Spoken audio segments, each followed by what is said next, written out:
बहुत काम है। हर बार मम्मी की मदद मुझे ही करनी पड़ती है। इस बार नहीं जाऊंगी तो गुड्डू को ही जाना पड़ेगा। मम्मी भी ना घर के कामों के लिए मुझे भी आवाज लगा देती है। ये घर के काम तो लड़कियां ही करती है, मैं तो लड़का हूँ, तो इसमें मेरा क्या काम। ये गुड़िया को आज क्या हो गया? हर रोज तो मम्मी की एक आवाज पर चली जाती है, आज क्यों नहीं जा रही? अरे बच्चों, सुना नहीं क्या? एक गुड्डू का बच्चा कभी मम्मी के किसी काम में हेल्प नहीं कर सकता, हमेशा मुझे ही जाना पड़ता है।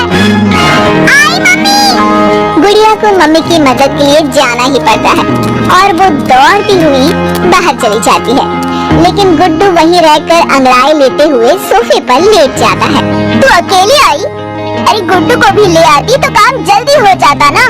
मम्मी, आपको तो पता ही है ना कि गुड्डू को ये सब काम करना बिल्कुल पसंद नहीं है। अगर वो आपके बुलाने पर नहीं आया तो मेरे कहने पर कैसे आ जाता? उसके बाद दोपहर का खाना भी बनाना है, बाजार भी जाना है, और देख अभी तक कपड़े भी नहीं सूखे। अब इतनी जल्दी सब काम कैसे खत्म होंगे? बच्चों आ जाओ, खाना लग गया है। वाह मम्मी, आज तो आलू पूरी बनी है और मेरे फेवरेट पराठे भी हैं। हाँ हाँ बच्चों, अच्छे से खा लो, इसके बाद तुम्हारे लिए कस्टर्ड भी है। दोनों बच्चे और अंजना खाना खा लेते हैं, तभी गुड्डू टेबल से उठकर वापस खेलने चला जाता है, जबकि गुड़िया वहाँ रखे झूठे बर्तन उठाकर उन्हें रसोई में धोने के लिए ले जाती है। ये देखकर अंजना गहरी सोच में पड़ जाती है।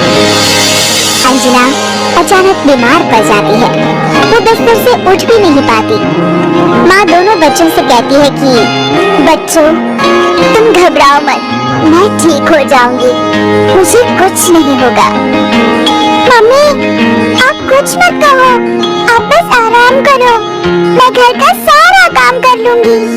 इस बार भी गुड्डू घर के काम करने और गुड़िया की मदद करने के बारे में कुछ नहीं कहता। गुड्डू तू मेरी मदद करेगा ना? देखना मम्मी बीमार है ना, हम दोनों मिलकर काम करेंगे तो काम जल्दी खत्म हो जाएगा, फिर हम साथ में खेलेंगे। गुड़िया तू लड़की है, ये सब घर के काम लड़कियों के होते हैं।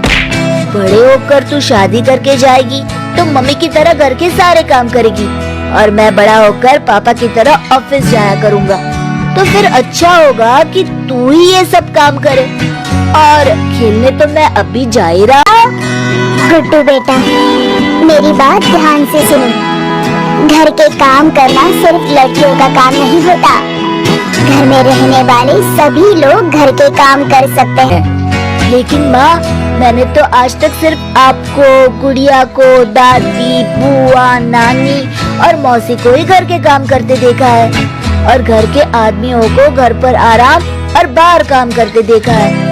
तो फिर आप मुझे ये घर के काम करने के लिए क्यों कह रही हैं? देखो बेटा, पहले के जमाने की बात और थी, तब तो लड़कियों को पढ़ाया लिखाया भी नहीं जाता था और उनकी बचपन में ही शादी हो जाती थी। उस समय परिस्थितियाँ आज से बहुत ही अलग थी, लेकिन समय बदलने के साथ साथ हमें खुद को भी बदलना चाहिए। आज की परिस्थिति में लड़कियों और लड़कों में कोई फर्क नहीं समझा जाता। तभी तो देखो, तुम्हारी दादी जी और नानी जी दोनों ने ही कॉलेज की पढ़ाई करके बीए की डिग्री ली है। तुम्हारे दादाजी दादी जी ने तो तुम्हारे पापा के साथ साथ तुम्हारी बुआ को भी पढ़ाया लिखाया, और तुम्हारे नाना जी नानी जी ने मुझे और तुम्हारी मौसी को भी पढ़ाया। ठीक वैसे ही मैं और तुम्हारे पापा तुम दोनों को पढ़ा लिखाना चाहते हैं, और तुम्हारे पापा तो छुट्टी वाले दिन घर के कामों में मदद भी करते हैं। गुड्डू वहाँ से बोर होकर कमरे की दूसरी तरफ बॉल से खेलने लगता है। मम्मी अब आप थोड़ा पानी पी लो और आराम करो, पापा को आपकी दवाई की पर्ची की फोटो मैं भेज देती हूँ। क्या हुआ गुड़िया, तुम ठीक तो हो ना? मुझे लगता है कि मेरे पैर में मोच आ गई है, मुझसे चला ही नहीं जा रहा है। मम्मी आप लेटी रहो, गुड़िया तुम आराम से बैठ जाओ, बाकी के काम मैं कर लूँगा, तुम बस आराम करो। मम्मी और गुड़िया को रसोई में खाना बनाते देखकर मुझे ये सब बनाना तो आ ही गया था, लेकिन आज बना भी लिया है मैंने ये। गुड्डू, आज तो तूने भी काम में बहुत मदद की है। ये देखकर अंजना बहुत खुश होती है और उनसे कहती है कि तुमने मेरी सिखाई हुई बात समझ ली है। आज मैं बहुत खुश हूँ। मुझे तुम दोनों पर बहुत नाज है। गुड्डू, आज तो तुमने बहुत जिम्मेदारी का काम किया है। शाबाश बेटा। गुड्डू ने घर के काम करने में सिर्फ हमारी मदद ही नहीं की, बल्कि उसने आज रसोई में जाकर सबके लिए खाना भी बनाया। अब वो बहुत समझदार हो गया है। आज मुझे एहसास हो गया है कि कोई भी काम छोटा या बड़ा नहीं होता। घर के काम करना सभी को आना चाहिए, चाहे लड़का हो या लड़की।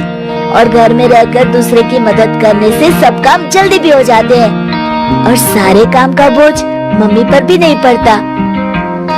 शिक्षा, बेटे और बेटी में कोई अंतर नहीं होता। दोनों को बराबर अवसर और जिम्मेदारियां मिलनी चाहिए।